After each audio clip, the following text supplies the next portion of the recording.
I wanted to tell you about a new podcast from HRN. It's called Fed by Blue, and it explores the transformative power of water, showing how the ocean can serve as a sanctuary, a source of renewal, an important source of food, and a profound tool for the fight against nutritional injustice.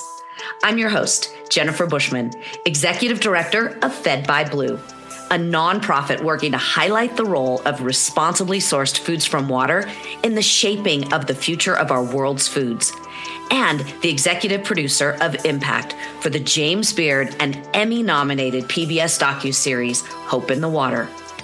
In the show, I'll be sharing behind-the-scenes stories, personal reflections, and interviews with incredible people who bring this work to life. We'll also dive into the science, the psychology, and the magic of the water itself, and how it's playing an urgently needed role in the future of food, one wave at a time. Whether you're a longtime ocean lover or simply just curious about the life-changing potential of nature's most powerful source, this podcast is for you. So join me as we explore the stories of resilience, courage, and transformation, and discover just how much hope can be found in the water. Find Fed by Blue wherever you get your podcasts. You're listening to Heritage Radio Network.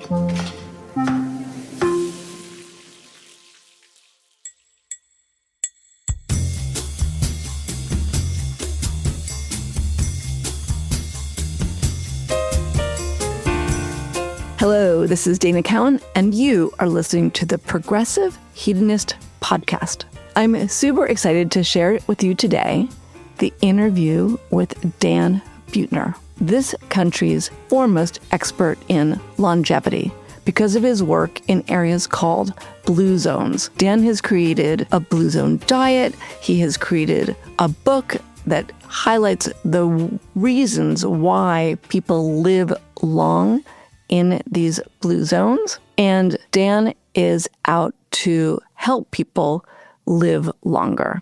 Now, before we get to Dan, I'm just going to tell you about my family. In my family, the women live a really long time.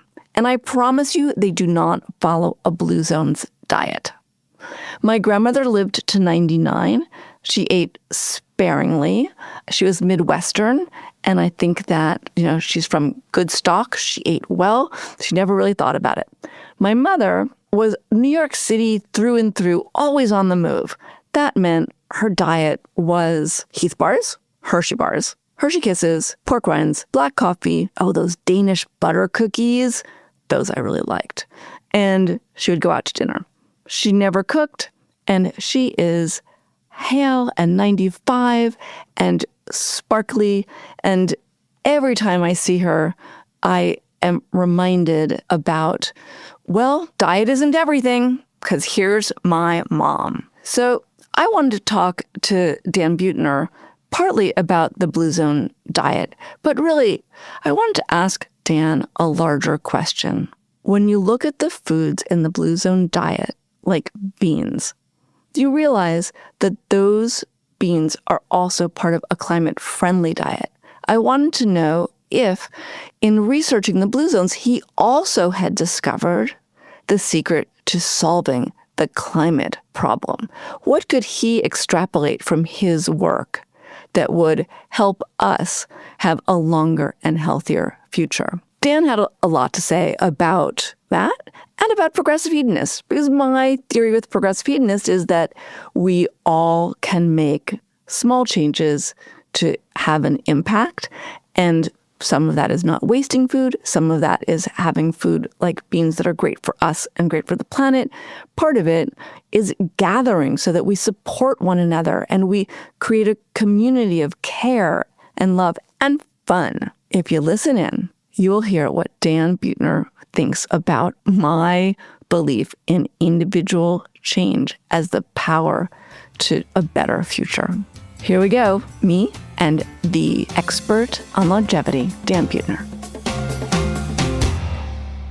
Welcome, Dan Buettner. I am so excited to have you here. I mean, forget the fact that you're an explorer, a Nat Geo fellow, a journalist. You've won so many awards. I really have so many questions for you about these blue zones that you've discovered and how they might be the key to people changing their habits to address and mitigate climate change. Thank you very much. Well, I may have questions for you about hedonism, especially if it's progression.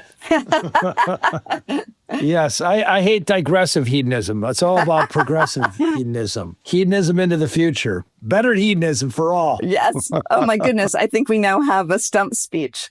You know, when I watched your Netflix documentary and I've read your books and I've followed you online, and as I've gone on this journey of progressive hedonism, which is realizing that the greatest pleasure is to not only enjoy things for myself, but enjoy for the future, I recognized that so many aspects of the attitudes and foods of the blue zones are exactly what we need for the future.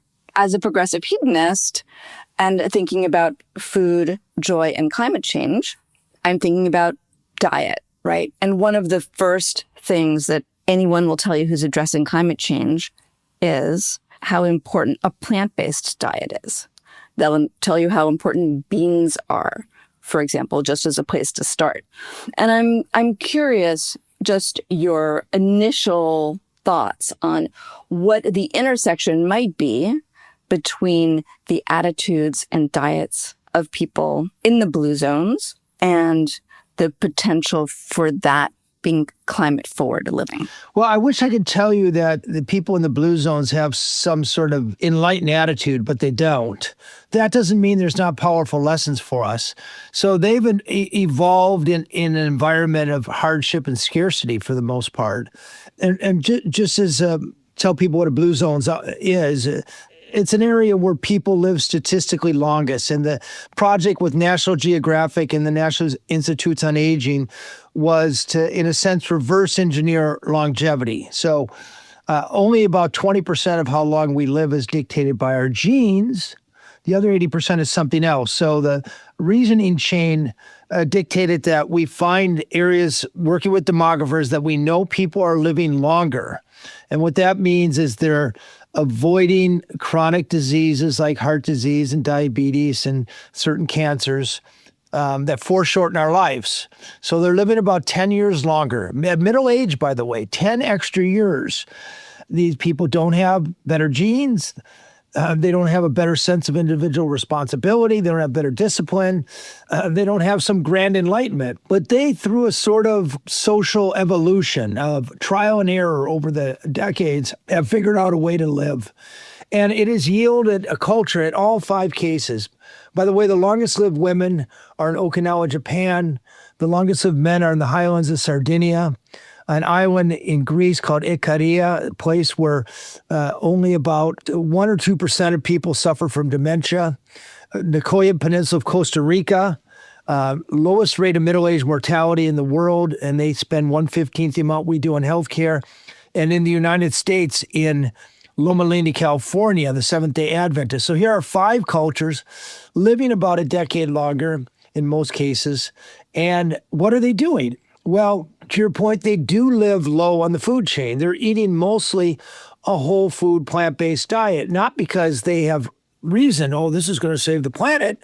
It's because that has been the food available to them.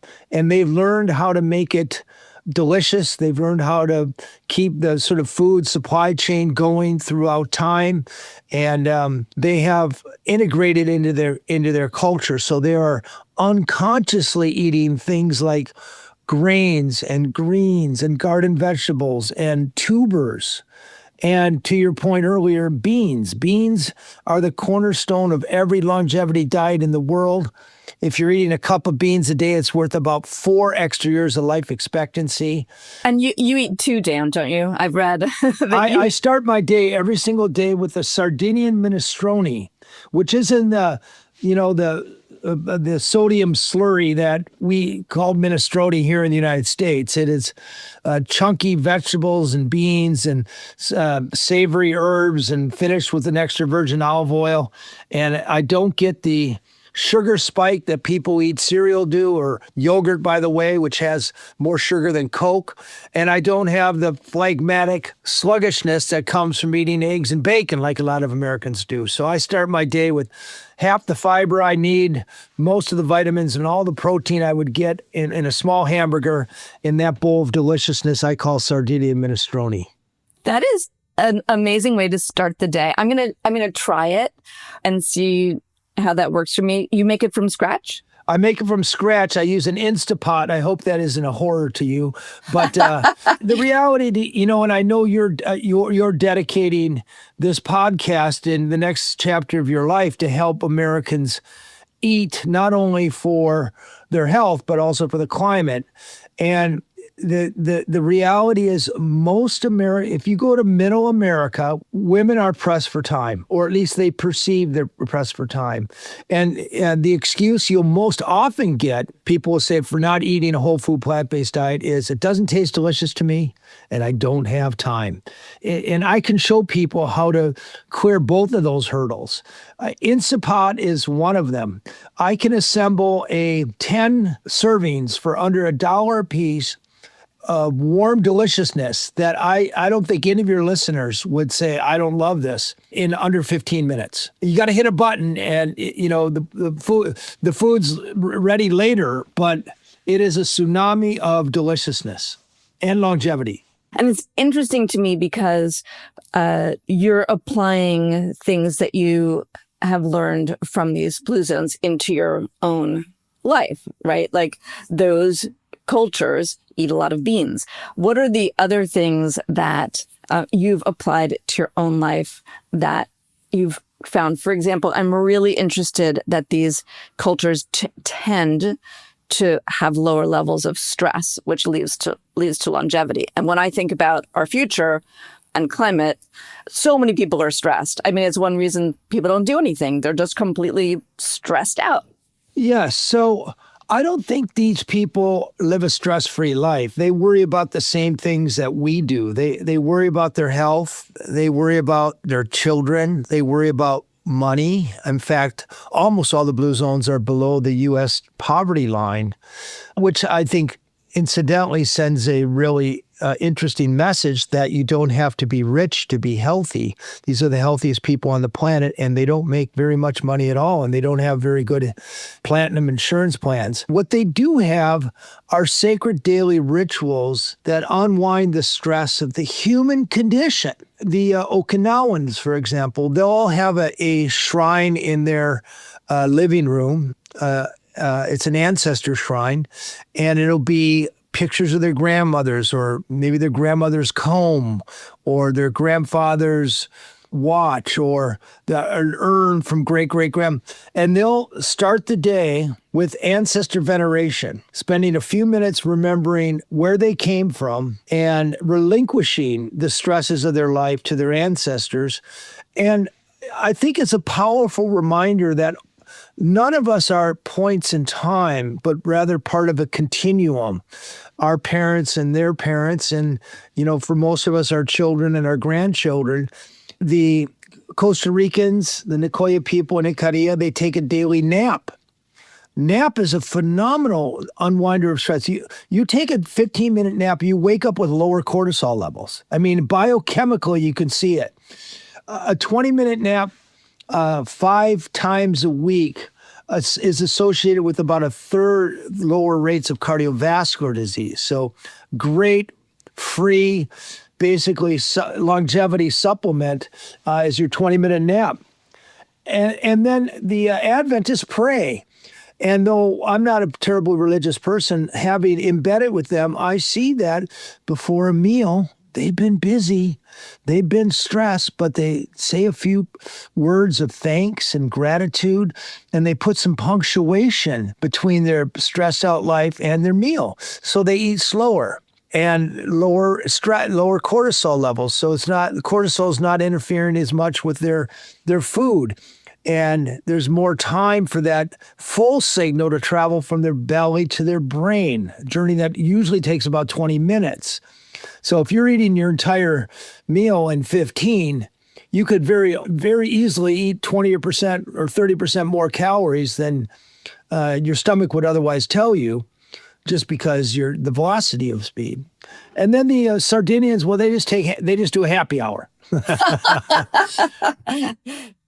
Another thing that seemed to be in common with the blue zones, which is something that in terms of progressive hedonist, I'm very interested in is this building of community. There are people who say that the greatest protection against the climate crisis is knowing your neighbors and building a community of people where you know their needs and they know your needs. Because when the shit hits the fan, it's your neighbors who are going to come together. And so they're actually your first defense rather than, the fire department or something else.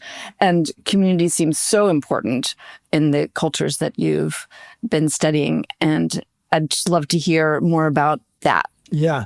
Well, it's not just needs, by the way. There was a very good study done that showed that even low-grade social interactions, like you would have bumping into your mailman or your postman or interaction with your barista, there's an association with the more people you say hello to is associated with up to 8 extra years of life expectancy. So the people who have at least 6 or 7 social interactions a day, just low grade, live up to 8 years longer than people who have no association, and they're statistically happier. We don't know if that's because, you're lowering your cortisol level every time you say hi to somebody, or if it's, like you say, you're better chance that somebody's going to catch you if you fall metaphorically or literally, or if that's just reflective of the type of people who are saying hello are more optimistic and more energetic. I'm going to get now to the core insight of blue zones. What most people think drives a longer, healthier life is misguided or just plain wrong. We tend to think it's diet and exercise or the right supplements or longevity hacks or running down to Costa Rica for stem cells. It's none of that. There is nothing you can do this week, this month, or even this year, other than not die, that will determine your chance of living an extra year 20 years from now. The only things that work, and this is meted out through all the blue zones, are things that you're going to do every day or nearly every day for years or decades. So people in the blue zones, they're not running a triathlon this year and living longer because of that, thinking that they're going to keep doing triathlons, or they're not jumping on diets. None of them diet. But they live in environments where every time they go to work or a friend's house or out to eat, it occasions a walk. They have gardens out back. They're working in their gardens every day for an entire year. To the point of your social, they live in concentrated villages. So if you go look at the Sardinian blue zone, it looks like a carpet-covered escarpment, green, and with these blotches of white. And those blotches of white are villages. So everybody lives in tight communities where they're bumping into people all the time. This isn't a suburb where there's a cul-de-sac and you get in your attached garage and you drive to the city and tuck under an office building, take an elevator up. They're bumping into people all the time. And the point being here is, just like diet or exercise, social interaction, I argue, is more a function of environment than it is a conscious will and, God darn it, I'm going to go out and make friends with my suburban neighbors. And then you go knock on 3 doors and nobody opens them. It's thinking about where you live. And Dana, you have an advantage living in New York City because you're surrounded by people all the time. And serendipitously, you're going to bump into people. And a lot of America's not like that anymore. This episode is brought to you by Visit Ithaca, where great minds meet the great outdoors. Check them out at visitithaca.com. Ithaca is known for outstanding dining and local cider, wine, and beer. And here's a quick word from one of these great local businesses. My name is Steve Seelan from South Hill Cider. So I started making cider about 20 years ago, and I made cider exclusively from wild apples for the first 10 years. And then around 2014, I decided to plant some actual cider apples in an orchard to start cider production just like a small winery. We have a tasting room. You can see the orchard, you can see the valley, and we pour tastings of our ciders. We have about 20 different ciders that we make. So there are beautiful hiking trails and gorges and waterfalls all over this area. And in fact, we're located right on the Finger Lakes Trail, where in 15 minutes you can walk down to a 140-foot waterfall that's on a land trust property. If you're looking for a weekend away, you can't do much better than Ithaca. Check out visitithaca.com for more information and get to where great minds meet the great outdoors.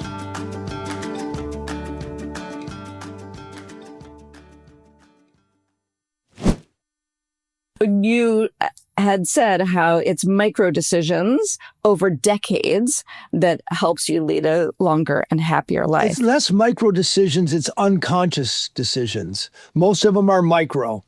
Because we're all busy. We got to schedule a podcast and spread the word on progressive hedonism. We often forget about, we should move today, or, instead of grabbing that donut, we should, be eating sourdough bread or a cup of minestrone, or a handful of nuts, by the way. But my question as it relates to climate individuals is, we don't have a ton of time for people to unconsciously change their behavior and affect the outcome of the planet. I'm curious, with the knowledge that you have, both of human behavior and all the blue zones you've studied and personal experience, what that makes you think in terms of the individual's responsibility, or what one can individually do to mitigate, what's ahead in terms of climate. I hate to be disruptive, but I don't think it's going to work. Can you name me one habit that a majority of people have picked up and kept for more than a few months or a year? Yeah, you're the scientist, so I'm going to leave it to you. Yeah, so, okay, I'm going to start negative and then I'm going to go positive. So if I get 100 people on a diet, let's just say I'm going to talk food, but just imagine a climate diet that you're going to ask people to do all the right things to, drive less and eat lower on the food chain and turn off their lights, et cetera, and not fly. For dietary diets, you start with 100 people today. You lose 10% of them in 3 months. You lose 90% of them in 7 months. Our brains are hardwired for novelty. Yeah, and you lose 98% of them. And these are the best diets in 2 years. So even if we're extremely successful and you convince people, these are the 10 things you can do to mitigate climate warming, they're going to get new ideas, and somebody's going to come along and say, well, we have a nuclear threat, or, we have to fight obesity or whatever. I am of the absolute conviction that you forget that human nature is what human nature is. People are going to do what they want to do and change the environment. So one of the biggest things we can do is, well, what our government should be doing, and local governments and national, is make our cities more walkable. You can lower carbon emissions by 30%, and you can increase physical activity by 20%. If you could get to 1 million people and you can convince them to do all the things you want them to do, first of all, you never get to them. Secondly, it costs billions of dollars to reach all those individuals to have a collective action. Whereas if you could get a city to adopt what's called a complete streets policy, when every street is designed for a street like New York City within the next 7 years, you have achieved a 20 to 30% better carbon footprint output. So the point I'm arguing here is we need to shift trying to change individuals, because it fails for all people almost all the time, to changing people's environment, their ecosystem. And that's what works. This is something that you have a lot of experience in, because this is the Blue Zone projects where you're working with local governments. And can you tell us a little bit about that? Because when I was reading about the Blue Zone projects, I was thinking you have planned the projects for longevity and happiness, but equally you could apply that thinking to climate resilient project. Yes, you could. And the good news here is most of what makes us healthier also is good for the climate. Eating low on the food chain, walking instead of driving, socially interacting instead of flying off to Iceland or something. And if we're going to fly off a hiking vacation over a bus tour.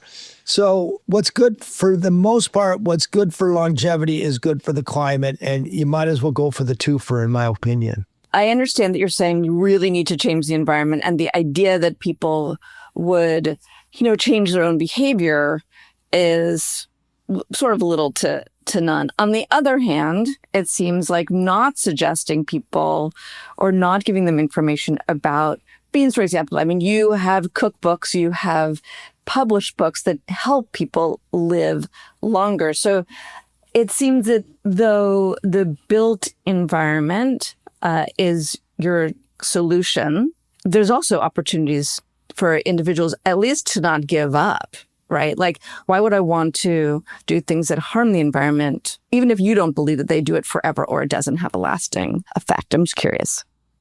See, I tend to look at things on measurable outcome. So we have a limited amount of money or funds to invest.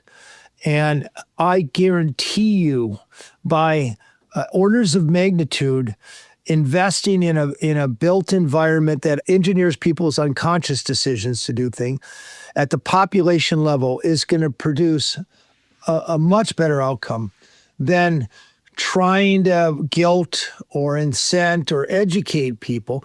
First of all, I think what you're doing is fantastic. And by the way, it's a great name, progressive hedonism. You are out of the gates making it fun for us. And do I want more pleasure? Hell yes. I love that. So it's not a finger wagging initiative you're doing. I like it. And I think continuing to promote climate solutions in a fun and healthy way. I'm going to be your one guest that says, okay, in addition to that, let's put a healthy dose of focus on shaping our surroundings rather than trying to change our behaviors. So I have two last questions for you. One, I find that people who are doing the work in climate, and this might be very different in your world, but they attach themselves to like a word or an idea that motivates them every day. They're trying to create something. They're trying to create hope, a sense of possibilities. Andrew Zimmern was saying he doesn't want hope or possibilities. Time has passed for that. He wants action. What is it that motivates the work that you do in creating healthier environments and healthier lifestyles? Measurable outcome. And the North Star, quite honestly, is BMI, basically the obesity rate of cities. If I can lower the obesity rate of a city of 1 million people by 1%, I occasion 19,000 fewer heart attacks and about $75 million in lower healthcare costs. So I'm very clear, lowering BMI, it's just a function of getting people moving more, eating more whole food, plant-based, and getting people connect more, and it'll happen. So I know my process metrics: move more, eat more plant-based, socialize more, and that will ladder up to lower BMI, which also measurably ladders up to lower healthcare costs and higher life expectancy. So you start getting clear on where to point your guns, so to speak. Yeah, that sounds extremely clear. I can't wait, Dan, till I'm that clear. We'll check back in. And the very last question is, if you are going to create a meal that nourishes people and nourishes the planet, what would that be? It goes back to how we started. It's Sardinian minestrone. So just let me tell you a little bit about the longest lived family in the history of the world, the Melise family in Ville Grande, Sardinia. Every day of their life, they eat this minestrone with a piece of sourdough bread and 2 or 3 ounces of red wine every day of their life. Their collective age 9 siblings, 851 years. The oldest woman, the oldest sister, Condoleezza, was 109. So I believe very low on the food chain, very climate friendly, full of fiber and protein and healthfulness, and maniacally delicious. And by the way, anybody who wants that recipe can come to danbuettner.com and look up the Blue Zone Minestrone. They can download it for free and save the planet and enjoy all 100 years you'll have on it. Dan, thank you for challenging me, for asking really good questions, and for offering great insights to the listeners of this podcast. I really appreciate your time. Well, I believe in what you're doing. You have the right pedigree, you have the right name, you have great contacts throughout the world, and I believe you can make a huge difference. And I also believe in a conversation and podcast, and I appreciate you humoring me. Hey, if you enjoyed that conversation, which of course I hope you did, check me out on Instagram where we have some extra content, and subscribe wherever you can subscribe for podcasts, and leave those little stars. You know, it's something that I never like to talk about, but other people do. And I want people to be able to hear this podcast and spread the word, which is how we're going to make a better future together. And it really helps us out. So thanks for listening. Thanks for being a great listener, because you got this far, and have a great day.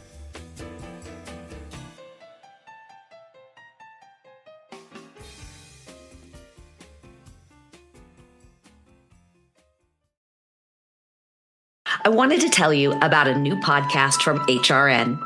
It's called Fed by Blue, and it explores the transformative power of water, showing how the ocean can serve as a sanctuary, a source of renewal, an important source of food, and a profound tool for the fight against nutritional injustice. I'm your host, Jennifer Bushman, Executive Director of Fed by Blue, a nonprofit working to highlight the role of responsibly sourced foods from water in the shaping of the future of our world's foods, and the executive producer of Impact for the James Beard and Emmy-nominated PBS docuseries Hope in the Water. In the show, I'll be sharing behind-the-scenes stories, personal reflections, and interviews with incredible people who bring this work to life. We'll also dive into the science, the psychology, and the magic of the water itself, and how it's playing an urgently needed role in the future of food, one wave at a time. Whether you're a longtime ocean lover or simply just curious about the life-changing potential of nature's most powerful source, this podcast is for you. So join me as we explore the stories of resilience, courage, and transformation, and discover just how much hope can be found in the water. Find Fed by Blue wherever you get your podcasts.